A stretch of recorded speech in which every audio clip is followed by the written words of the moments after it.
The United States has never been in the position it is now, and the risk that it faces for recession or a depression are unlike any the United States has seen before. This is not just clickbait, but a reality that we all live in, and it's one that will shape all of our lives and futures over the next 40 years. Whether or not the US can avoid these things will depend highly on how it restructures both our economy and government moving forward, particularly in its relationship on the world stage. Now, how you invest and place yourself economically, financially, has changed and will change moving forward. That is one of the biggest things that we see in these periods of time. The idea of value and what it means in the future is adjusting. We're going to go over what's happening, why, and what it means for you. Whether or not the United States goes into a recession or a depression in the short term or the long term is unknown. But the forces that are creating the conditions in which this likelihood is building quickly will not. They are real, evident, and will not just disappear, regardless whether that event takes place today, in 3 or 4 years, or 15. The forces that create the conditions that make those things a reality are here, and you need to understand them so you know how to operate within them. I'm AJ Osborne. I have an investment fund that manages over $300 million in assets. I have built over 4 companies that have done over $10+ million in revenue, and multiple that have over $100 million in value. I have been studying economics, macroeconomics, since before 2008, and our investment thesis have been largely catered around it. We think macro, but we move micro. That's the key. In order to invest, you guys don't need to completely know or understand. This isn't about predicting the future, but instead understanding conditions. Then you can move micro. You can make actions that are built off of a larger thesis that will help you in time. Before we dive into it, I need you guys to like, subscribe, and please comment below, because we build content off of what you guys want to learn about or understand. Let's get into it.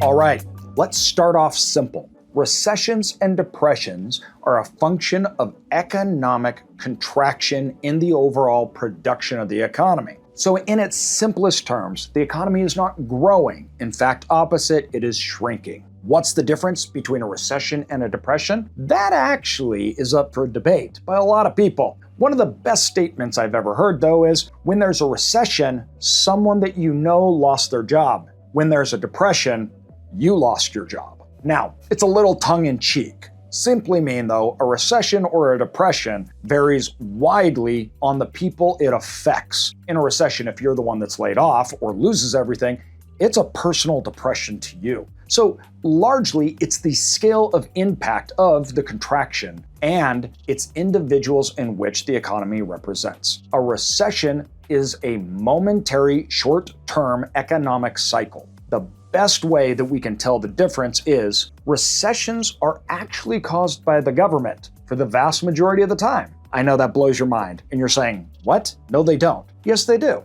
It's a function of monetary policy that has to do with the money supply. How does that work? Simple. You see, as the economy grows, it is fueled by leverage. As leverage grows, we have outcomes that also grow, productivity growth. But there comes a time when things overheat, principally due to leverage. And as they overheat, they can become unsustainable. So then what the government does is it simply changes the cost of money, i.e. debt. There is no difference between debt and money. They are the same. Money doesn't exist without debt, and debt doesn't exist without money. Money as you know it is a principal exchange mechanism, meaning that we trade goods and services and we use money as the means by which we tally that and exchange it. It's not an actual thing. It's not limited. It grows and it shrinks based upon how much we make up.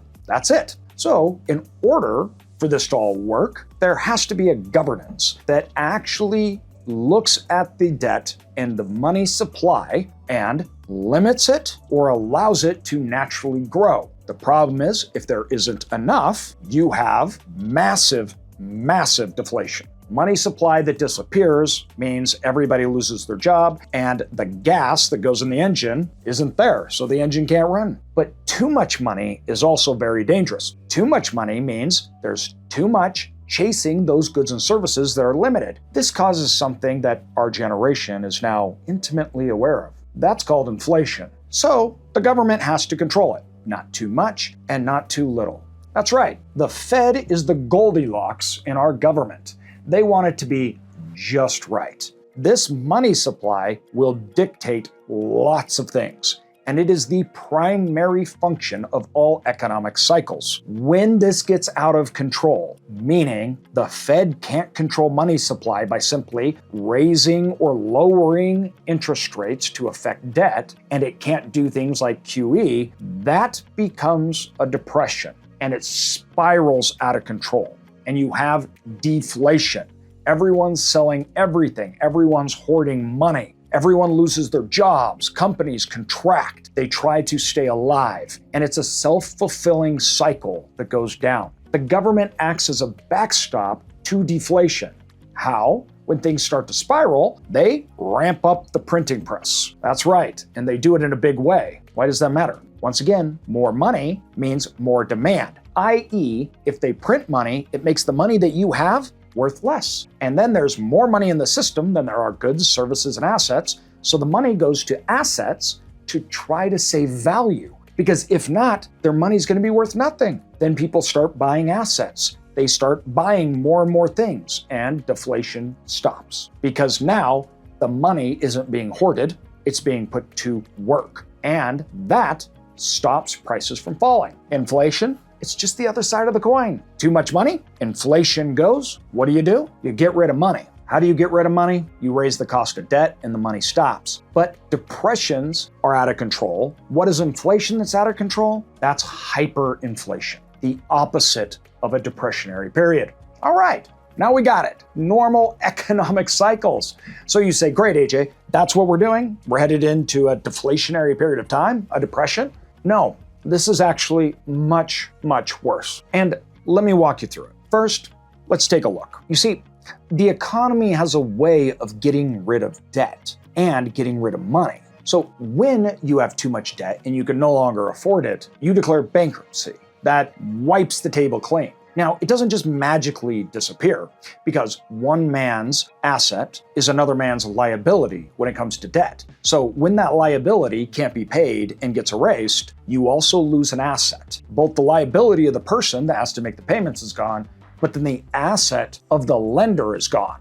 This makes them lose money. So it's not that it doesn't have repercussions, it does, but it's normally controlled. When there are too many people that are declaring bankruptcy, too many assets are going away, and that causes things like 2008, when it becomes unbalanced. Money is disappearing, and the money supply is shrinking, and the institutions that hold all the assets are losing money, and they're going to fail. So when we see this occurring, the mechanics in the economy are one man's asset is another man's liability when we're talking about money and debt. The government uses money to stop depressions and stop things like hyperinflation by contracting. They can stop, generally speaking, those things from occurring through monetary fiscal policy. Now, it's messy and it doesn't always work. But it gets even worse when the government does things like we've recently seen. What occurred that changed this full mechanics in a way that we've never seen before? 2008, when all of these people lost money, they lost their homes, all of these liabilities, i.e. debt, went away, all these assets disappeared, the banking system started to fall, the government stepped in and had to prop the financial institutions up because the whole economy was crumbling. Remember, the Fed controls the interest rate level, but in order to deploy that money, they need the banking system. Without it, the economy literally can't function. So the government stepped in to try to save it. When it did this, normal methods of changing the cost of money and flooding that money in didn't work because the mechanism to deploy it was broken. All of the liabilities got transferred to the banks. I understand the banks caused a lot of this. I'm not sympathizing with them. But once that happened, they were bloated in liabilities. So the government couldn't use its traditional method. Instead, the government came in and said, we'll do this. We're going to take these liabilities that are losing money, these debt assets, and we're going to take them off your balance sheet and we're going to put them on ours. It worked. The economy was saved, but not without consequences. You see, the government ramped up both spending and taking on liabilities. When it did this, the government entered into a territory that we'd never seen before. It moved private debt, liabilities, and losses, and it transferred them into public, meaning that the banks, all the losses, even in the car companies, were transferred and put on to who? All of us, the taxpayers. In order to do this, the government needed to do a lot of things, not just QE, but it also then had to fuel the machine, which it needed money to, so it borrowed money to put into the system.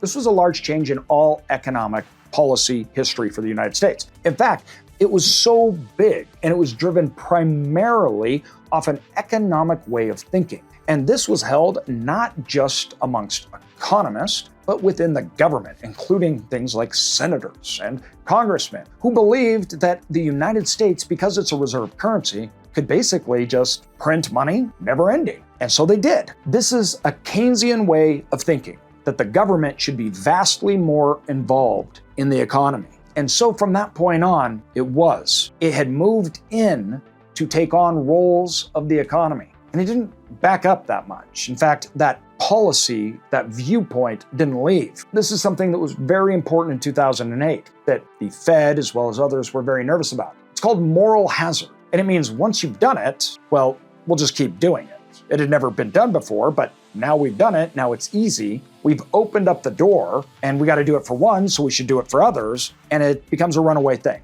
That's what happened. This became the methodology for the United States to cure all its problems. The government would simply just take over. Fast forward to COVID. This Keynesian principle, it worked, but things had changed. As you can see here, this is government payments on interest of their debt, not the total debt. You'll notice that we had a pretty stable time from right around 1990 to 2019. Now, during this time, the economy was growing and it was very much controlled by the Fed, which its monetary policy was low interest rates. Before that, a lot of the growth of the economy was fueled not so much on debt. It was fueled on other things in the United States. Outsourcing began. Productivity came into play. We had acquisitions, mergers, corporations that started to offshore production and started to grow in the 1980s to 90s through two methodologies. The first route to growth was, besides our offshoring, I'm talking about what they did here, was buying. Low debt allowed them to buy lots of people. I can borrow at 2%, but I can buy this company and it will make me 10%. I'm getting a great return. So they bought assets. They bought things like intellectual property. They offshored then, in return, those things that they bought to means of production that were far cheaper in other countries, and they loaded up on assets and debt here. This fueled asset booms. Cheap debt caused a valuation of certain asset classes to be presumed as never ending, meaning that low, cheap debt was now the new norm. Now, through the 90s and into the 2000s, this remained supreme. That came crashing down when debt went up and we had 2008. In return, the government lowered debt for the economy, but they were taking on more debt. As that happened, they kept going.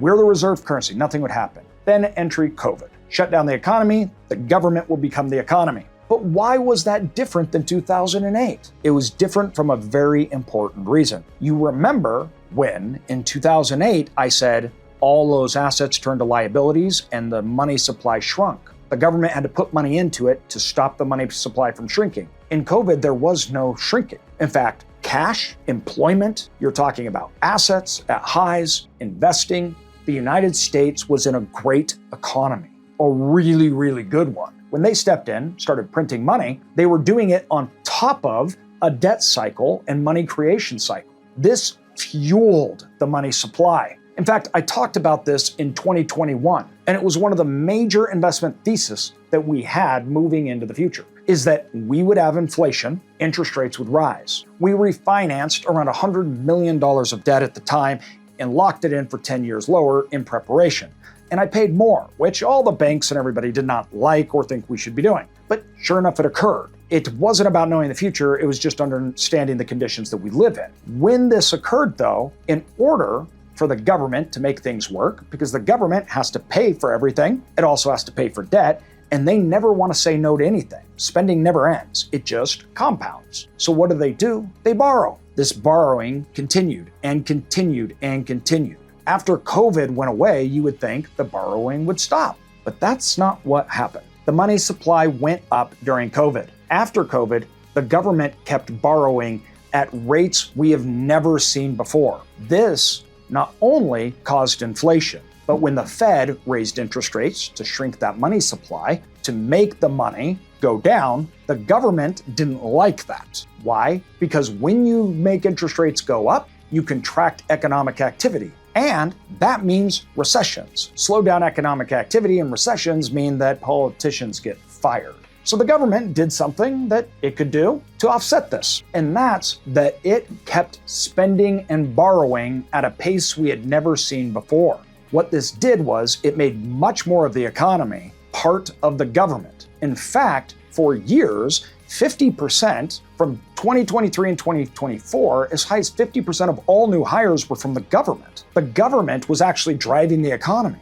What this meant was they kept asset prices high from spending. Corporations, houses, everything kept going up. But mainstream America was in a recession. Interest rates had gone up and the price of goods and services had skyrocketed. Mainstream America couldn't borrow, they couldn't buy new things, and they couldn't even afford to live because all that money caused massive skyrocketing prices. So the government supported the money supply and corporations and assets while mainstream America suffered. Therefore, the rich got richer and the poor got poorer, as always happens when governments intervene and spend money. This leads to the crux of the problem. The impending recession and depression is not a Main Street economic one. It is a government one.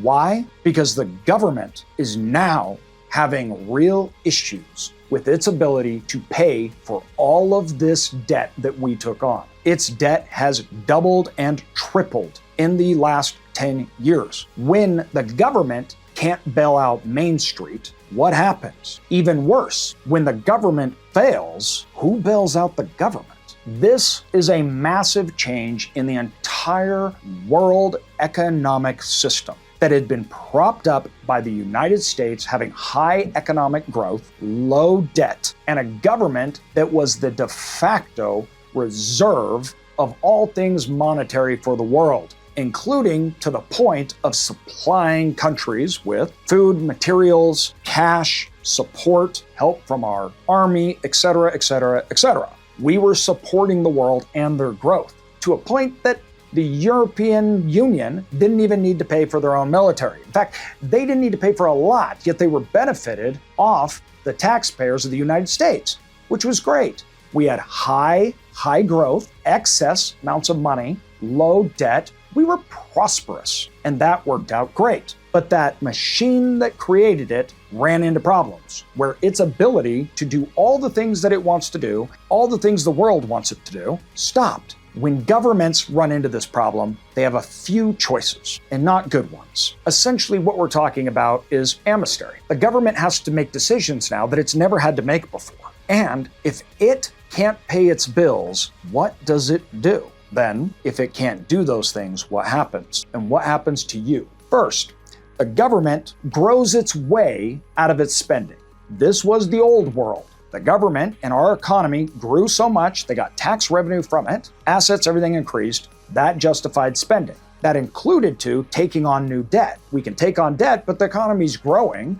The dollar is getting lower, so that means our debts are actually getting lower, and the percentage of debt to our overall growth is getting lower. All things are great. Grow your way out of it. That stopped when not only the United States could not continue growing at that rate, but the amount of borrowing grew at exponential rates higher than the economy could ever even grow. So what happens? Stop paying, like cut spending, tax everyone to death, or default. Now, these three methods are not good, really not good. All three of them causes havoc on Main Street, but they are realities that the government will have to face. Take government spending alone. Let's look at what happens when the government simply reduces its spending. We're in Mississippi right now, and we're turning this storage facility around. Now, lots of people are out trying to buy facilities, small ones that range everywhere from $300,000 to $4 or $5 million. Now,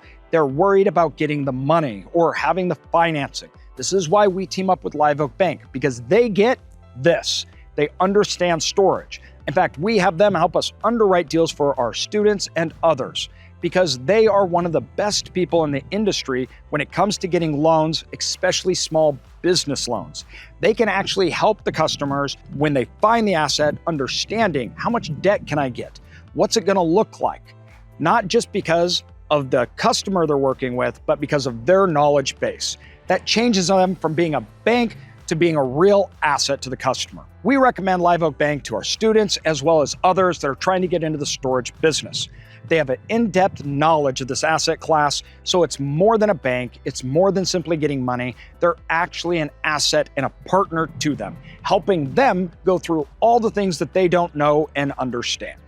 We are closer than you might think to being in this catastrophic situation. Remember, government spending reduces because they have to. This is one of the positions that we're in today. Now, the Trump administration is trying to reduce spending.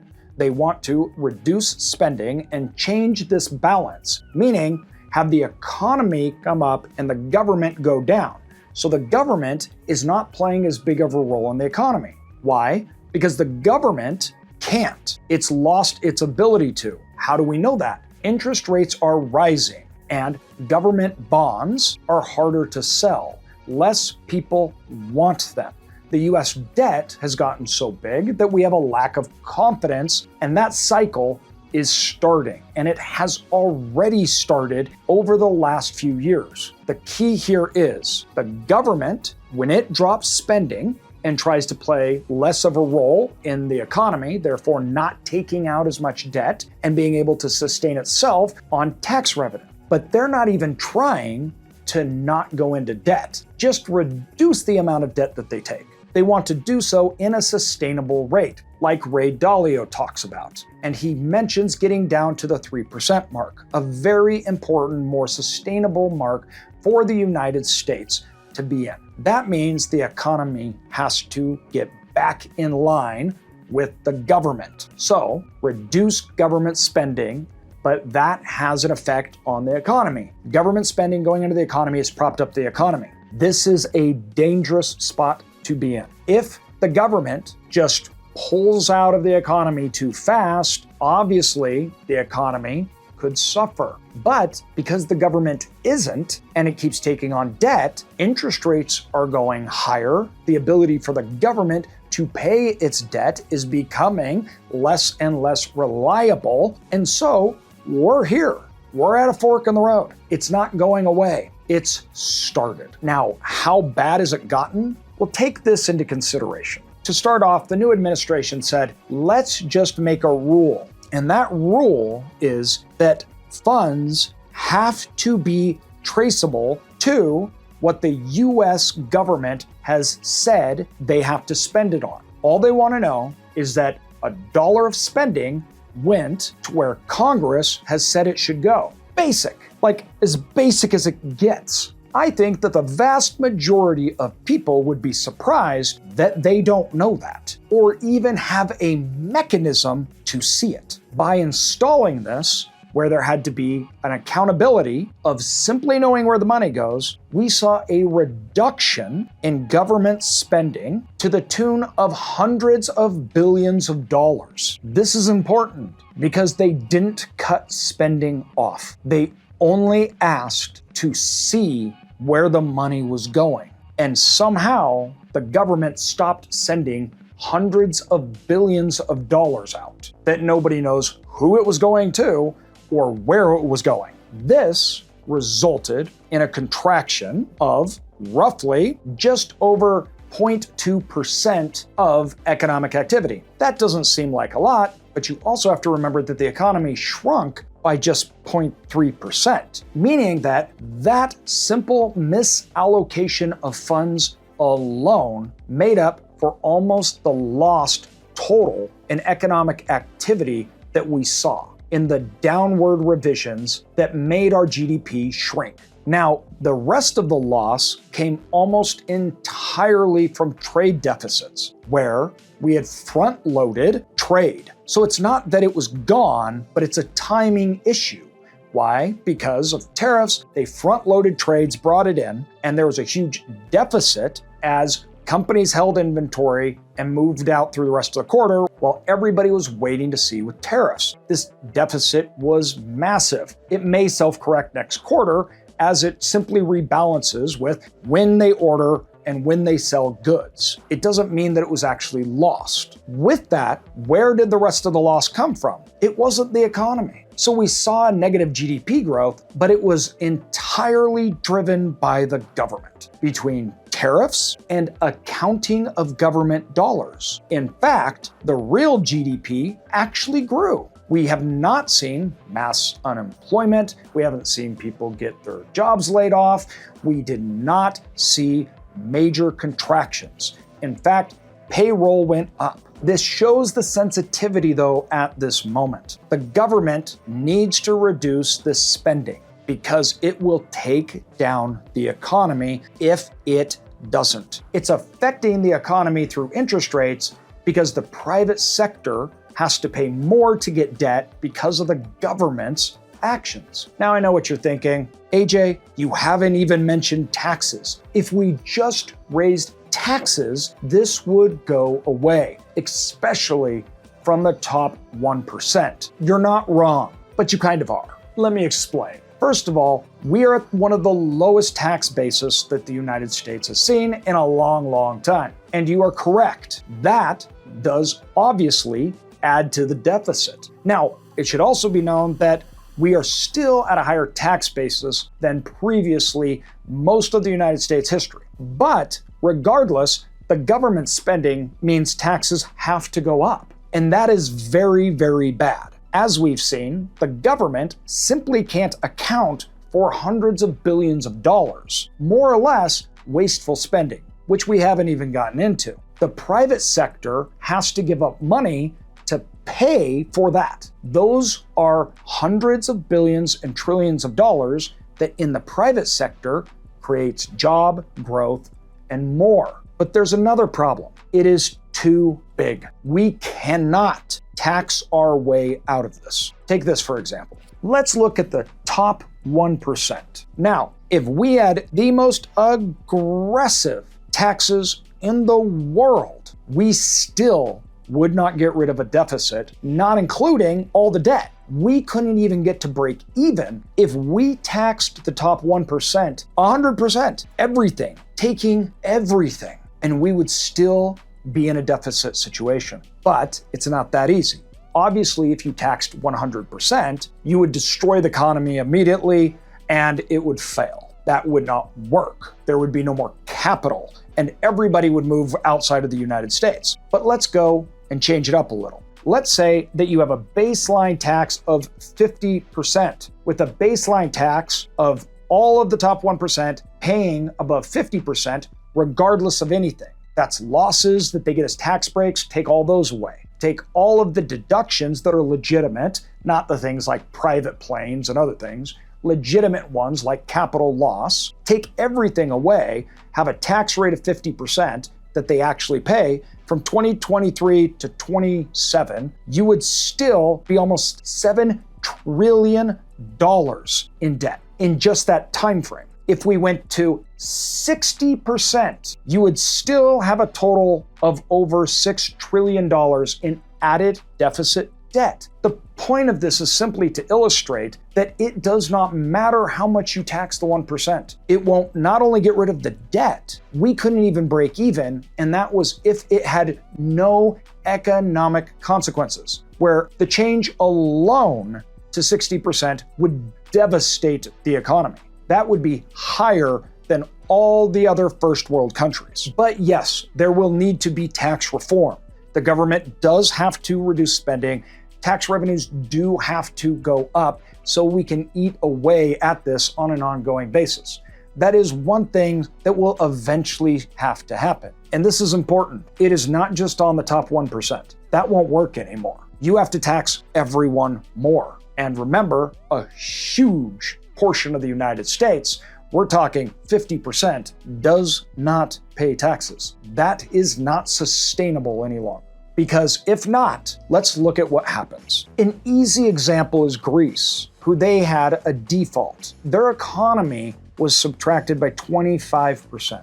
That is the equivalent of a GDP contraction that we saw in the Great Depression over 5 years. And they're not a reserve currency or the financial institutions of the world. The first thing that would happen would be an immediate spike in interest rates across the board. There would be bond sell-offs. Bonds are how we gain debt. Interest rates would spike. Immediately following that would be a simultaneous crash in the stock market as investors withdrew their capital at mass. Corporations no longer to get debt to continue their operations, now having lower valuations, would do mass layoffs, unlike anything we have ever seen in the United States. This would cause mass defaults. All of the banks in the United States would need to be bailed out. But the government can't borrow money to bail them out. Housing market would not just freeze, it would collapse. Pensions and retirements would be lost, and there'd be mass restructuring. See, the problem is it's a domino effect. But when it's the government, there's no one to stop it. In fact, it goes everywhere all at once. This isn't an industry that failed. It's everything. This would cause global market panics. Contagion would go into global monetary funds, banks, all institutions. Geopolitical instability would skyrocket. And as we have seen in the past with reserve currencies, it would most likely end up in mass wars. Governments would take over in ways we have never seen. They would start freezing bank accounts, not allowing people to move capital. They would start writing laws and regulations to try to control the private sector, which would actually only make things worse. Extreme groups on both the right and left would pop up. Now, I know what you're thinking. You're thinking, AJ, a lot of the things you're saying seems like today. You're right, it does, because these are symptoms of the core problem. When this last happened, we had the United States that was primed and ready to become the world reserve currency and take a spot as the leader of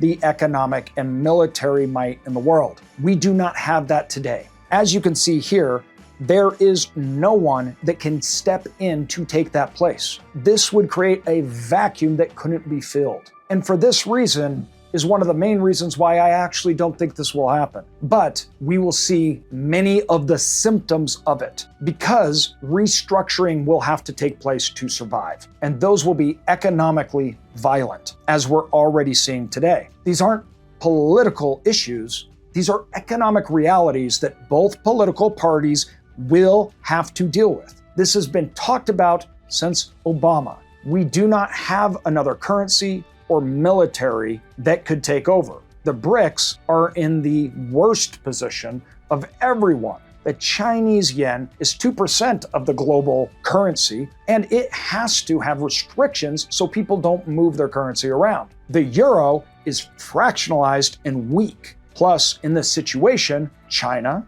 as well as the European Union, would be taken out almost immediately.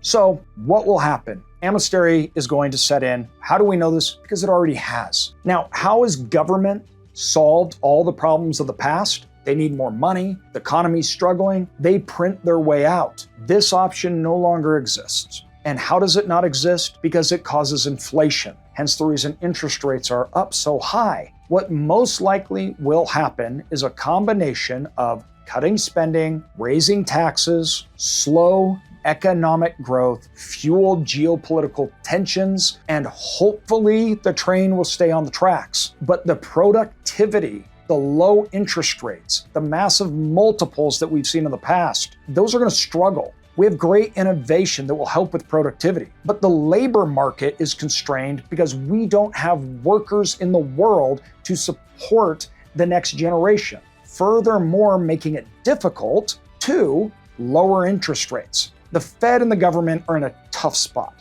and it's one that they created, and there is no easy way out. Everything that they do has first, second, third, fourth, and 15th order consequences. It is a try and see methodology. But as we go down this road and our debt keeps getting higher, because it is, this will get harder and harder to manage effectively. So what can you do? The shift the world is seeing is a return to fundamental basics. I am an investor. I do not believe the world is imploding, but I do believe that we will have symptoms to make it not implode, meaning that all the things that make it implode are still here. The symptoms of amnesty and the symptoms of high interest rates, high debt, low productivity, less people than the previous generations will cause things to happen that we have not seen. Extended growth, high multiples, low debt, fueling, stock market booms, mass valuations, those things will become more rare and tougher.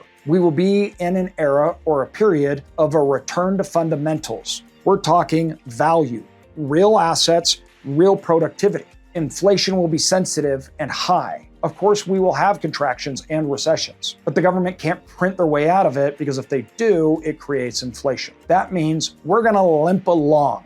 Wars will continue because our problem is one thing, but other countries around the world have it much worse than we do, and they don't have the tools to manage it. Do not expect debt-fueled economies to be reinvesting back into high-flying assets, creating huge valuations. What you should do is stick to fundamentals, non-debt-driven value.